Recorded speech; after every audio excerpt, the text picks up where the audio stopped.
এই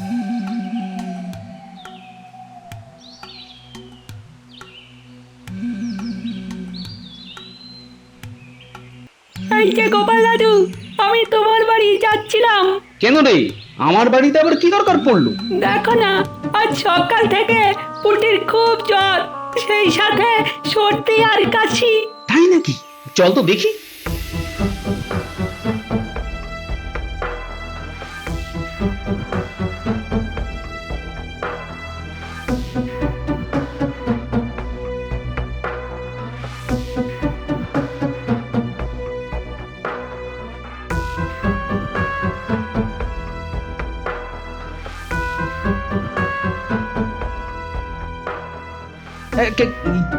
কি হয়েছে পুটির? দেখো না গোপাল দাদা, ভোর রাত থেকে মেয়েটার ধুম জ্বর, সেই সঙ্গে খুব কাশি। কাশতে কাশতে মেয়েটা একেবারে কাহিল হয়ে পড়েছে। দেখি দেখি। এ বাবা, এ তো জ্বরে গা একেবারে পুড়ে যাচ্ছে। দাঁড়াও দাঁড়াও দাঁড়াও, আমি এক্ষুনি রাজবৈদ্যকে ডেকে আনছি।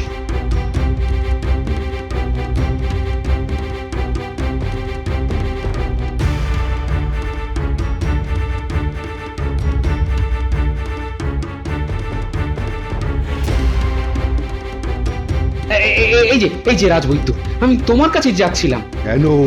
দেখো না, পুটির খুব জ্বর, সেই সাথে কাশি। তোমরা কোথা থেকে আসছো? আমরা গিয়েছিলাম মন্ত্রী মশাইয়ের বাড়ি লালারস সংগ্রহ করতে। রাজবৈদ্য, আপনি কি একবার পুটির বাড়ি যাবেন? যাবো তো নিশ্চয়ই।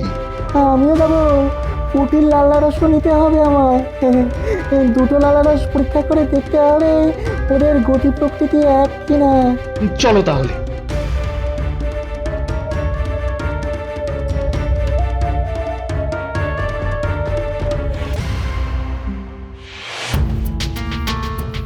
মহারাজ, আমার 4 জন সৈন্যের কাল থেকে সর্দি কাশি আর জ্বর শুরু হয়েছে মহারাজ। সে কি? এ নিয়ে একদিনের মধ্যে 6 জনের ওই সর্দি কাশি আর জ্বর হলো। মহারাজ, মহারাজ, এটা একেবারেই ভালো লক্ষণ নয়। আমার গণনা মিলে যাচ্ছে দেখছি। তাহলে কি করা যাবে রাজবৈদ্য? আমি এক্ষুনি ওই সেনাদের বাড়ি যাব। প্রত্যেককে ওষুধ দিতে হবে।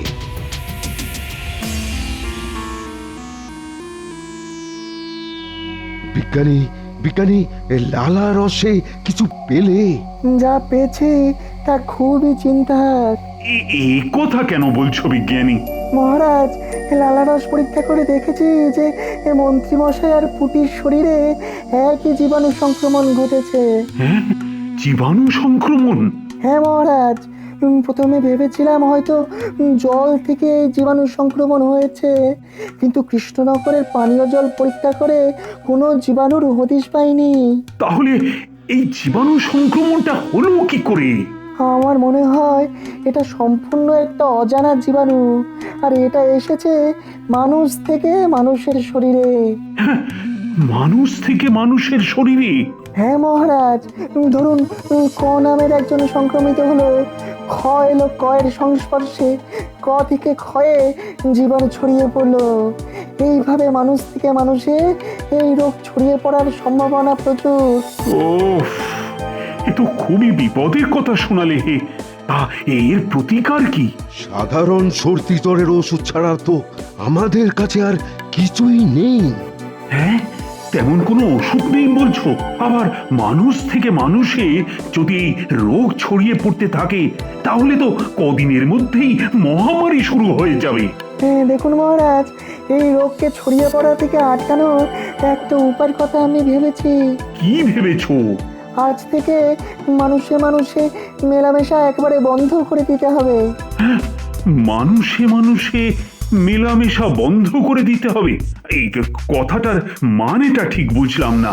বিজ্ঞানী বলতে চাইছে মনের দূরত্ব না হলেও মানুষে মানুষে সামাজিক দূরত্ব, মানে ওই মেলামেশা একেবারে বন্ধ। কিন্তু আমরা বললেই কি আর সকলে মেলামেশা বন্ধ করে দেবে? হয়তো বন্ধ করতে চাইবে না, তাই আইন করে কাল থেকেই কৃষ্ণনগরের সকলকে ঘর বন্দি করে ফেলতে হবে। এতে তো প্রজা অসন্তোষ হতে পারি। সকলকে ভালো করে বোঝাতে পারলে আমার মনে হয় এসব কিচ্ছু হবে না। রোগের ভয়াবহতা বুঝতে পারলে মানুষই আর ঘর থেকে বেরোতে চাইবে না। কটা দিন এই নিয়ম চালু করতে পারলেই দেখবেন ঠিক সুফল পাওয়া যাবে। একেবারে ঠিক কথা, এতে রোগ আর ছড়িয়ে পড়তে পারবে না। আর ওই অজানা জীবাণু ঠিক জব্দ হয়ে পালিয়ে যাবে। তাহলে আজই ঢেঁড়া পিটিয়ে ঘোষণা করে দাও যে কাল থেকেই এ রাজ্যের সকলেই যেন ঘরের মধ্যে থাকে। আর সেই সঙ্গে সকলে যেন মুখে কাপড় কিংবা গামছা জড়িয়ে রাখে। একেবারে ঠিক, এই কারণ এই রোগ নিঃশ্বাস আর থুতু দিয়েও ছড়ায়, আর নিঃশ্বাসের সঙ্গে অন্যের দেহে প্রবেশ করে।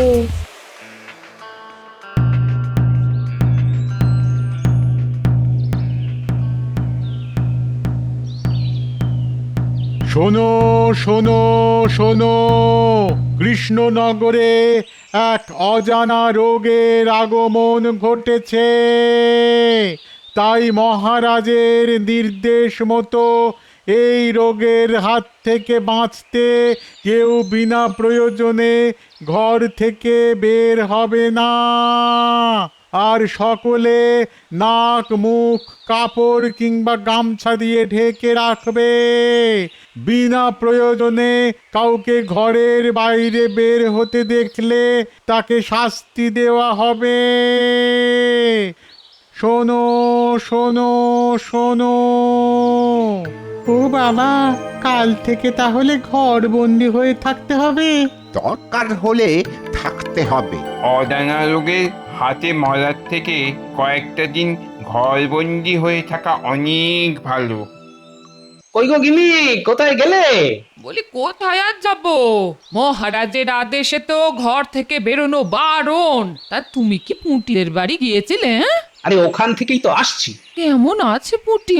আজ অনেকটা ভালো বুঝলে, তবে আমাদের আরো কয়েকজন সৈন্য আজ জ্বরে পড়েছে। সে কি গো? হ্যাঁ গো, আসলে খোঁজ নিয়ে জেনেছি ওরা নিজেদের মধ্যে মেলামেশা এখনো বন্ধ করেনি। তাহলে কি হবে? কি আবার হবে, নিয়ম না মানলে জোর করে নিয়ম মানাতে হবে। মহারাজের সঙ্গে আলোচনা করে সেই ব্যবস্থাটাই করে এলাম বুঝলে। তুমি যদি সব করবে, তা আমাদের নতুন মন্ত্রী মশাই আছেন কি করতে? দুধ তো আর বলো না, সে বেটা তো নিজেই ঘর বন্ধ করে বসে আছে। যাকে যাক কিছু খেতে দাও দেখি, খুব খিদে পেয়েছে। শোন, যার জন্য তোদের ডেকেছি, এই রাতের বেলা কেউ বেরোচ্ছে না তো? আগে না, রাতের বেলায় সারা কৃষ্ণনগর একেবারে শুনশান। বাহ বাহ, ও ভালো কথা। এবার শোন, কি করতে হবে তোদের সেটা শোন।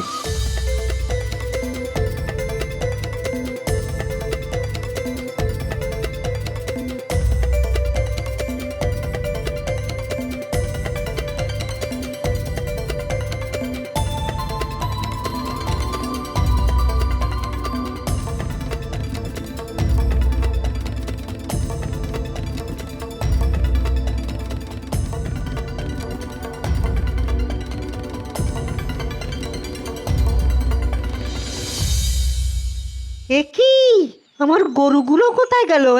কে নিল? হায় হায় হায় হায় হায় হায় হায় হায় রে, আমার গরু কি তাহলে ওই চুরি হয়ে গেল?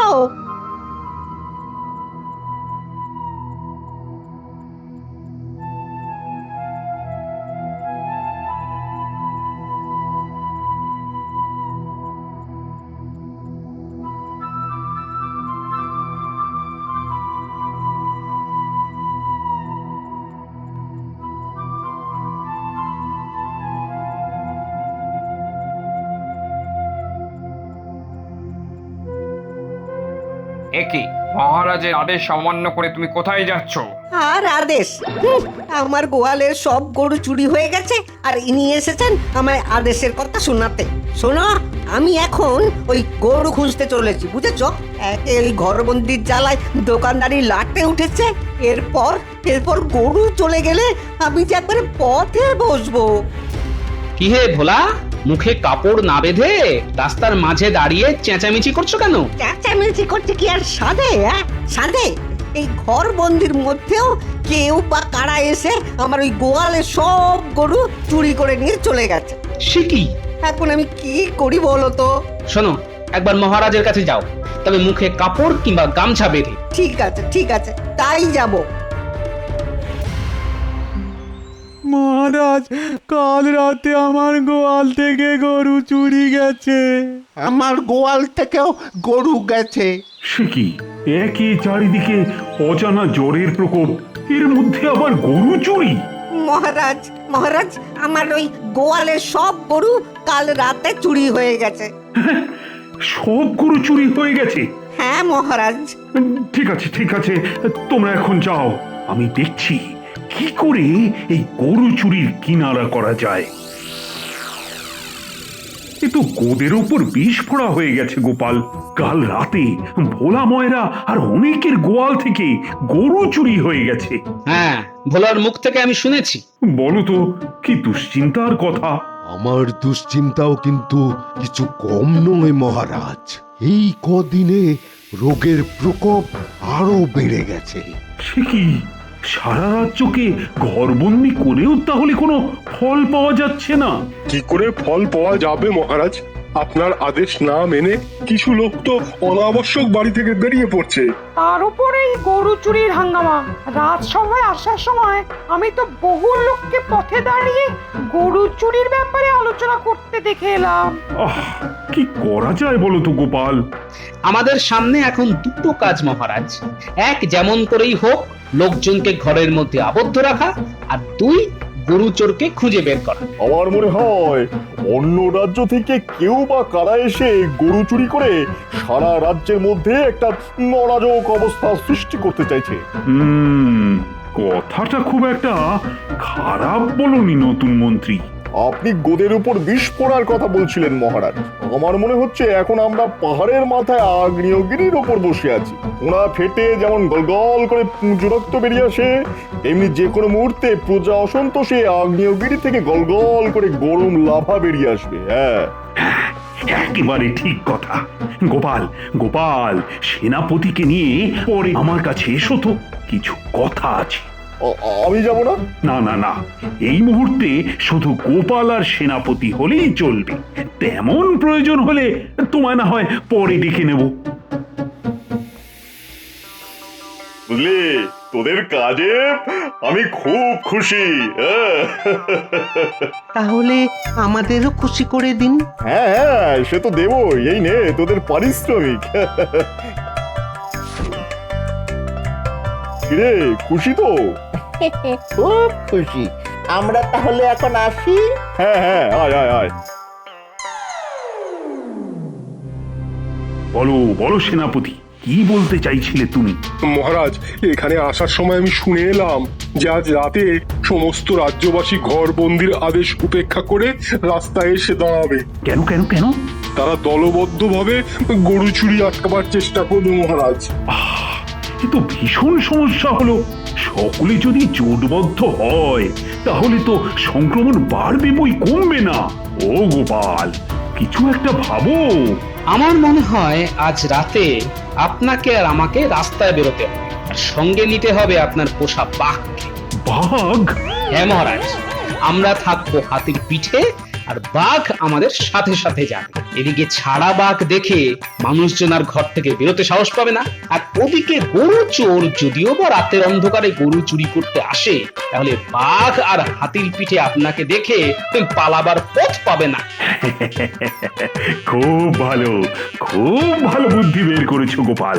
সেনাপতি, তুমিও যাবে আমাদের সঙ্গে। হ্যাঁ, সকলকে একজোট হয়ে আজ রাতে পাহারা দিতে হবে। যেমন করেই হোক গরু চুরি আটকাতেই হবে। একে তো ওই ঘরবন্দির ধাক্কায় ঘরে অনটন, তারপর ওই গরু চুরি গেলে আমাদের ওই বাচ্চা কাচ্চাগুলো কি খাবে বলুন তো? ঘরবন্দি অবস্থা উঠে গেলে আমি বা ওই দোকান চালাবো কি করে? হ্যাঁ, বাঘ ডাকলো না? হ্যাঁ, বাঘই তো ডাকছি। সর্বনাশ! এ তো মহারাজের পোষা বাঘ। পালাও!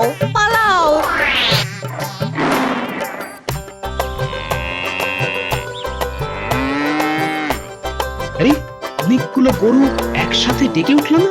তাই তো। আর গরুর হাম্বা ডাক তো আমাদের নতুন মন্ত্রী মশাইয়ের বাড়ির থেকে আসছে। ঠিক বলেছ, চলো তো দেখি।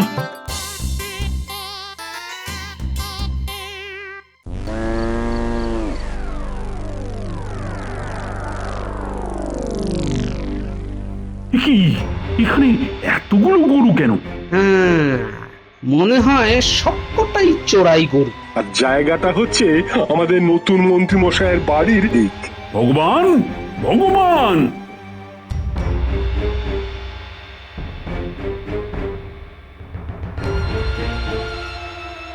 এ কি মহারাজ, আপনি এত রাতে? গরুগুলো কার? খেয়েছে মহারাজ, এখানে চলে এলো কি করে? তাই তো, কার গরু? তাহলে মনে হয় রাতের অন্ধকারে কেউ রেখে গেছে। হ্যাঁ, রেখে গেলে গরুগুলো তো খোলা মাঠের মধ্যেই থাকতো, কিন্তু এদের মাথায় তো রীতিমতো হোগলার ছাউনি দেওয়া, মানে পুরোপুরি গোয়াল। তা এত বড় গোয়ালটা কে বানালো নতুন মন্ত্রী মশাই? সে আমি কি করে বলবো? একেবারে মিথ্যা কথা বলবে না। বলছি মহারাজ, বলছি আসলে আমার খুব দুধ খাওয়ার শখ, তাই বটা ঘটাকে দিয়ে। চোর! গরু চোর! জানো জানো এই অপকর্মের শাস্তি কি? এনাকে একটা নতুন শাস্তি দেওয়া হোক। জ্যান্ত বাঘের মুখে তোমাকে ছেড়ে দেওয়া হবে। ও মহারাজ, আপনি আমাকে মারুন, ধরুন, যা ইচ্ছে করুন, কিন্তু দয়া করে এটা করবেন না, তাহলে যে আমি মরে যাবো। যাও, সকলে ঘরের ভেতরে চলে যাও। কটা দিন ঘরে থাকতে পারলি অজানা জ্বর আমাদের আর আক্রমণ করতে পারবে না। আর গরু চোর তো ধরা পড়েই গেছে। জয় তোদের ডেকে পাঠিয়েছি, আমার হয়ে কাজ করতে পারবি? আগে ভালো কাজ বললে করতে হয়তো একটু থমকে যাব, কিন্তু গরিব কাজ বললে তুড়ি মেরে করে দিতে পারি। মনে হচ্ছে এদের দিয়েই হবে। ঠিক আছে, তোরা আজকে আয়, খুব তাড়াতাড়ি কাজ দেবো। হ্যাঁ, পেন্নাম নতুন মন্ত্রী মশাই। আপনার শ্রীচরণে ভক্তিযুক্ত পেন নাম।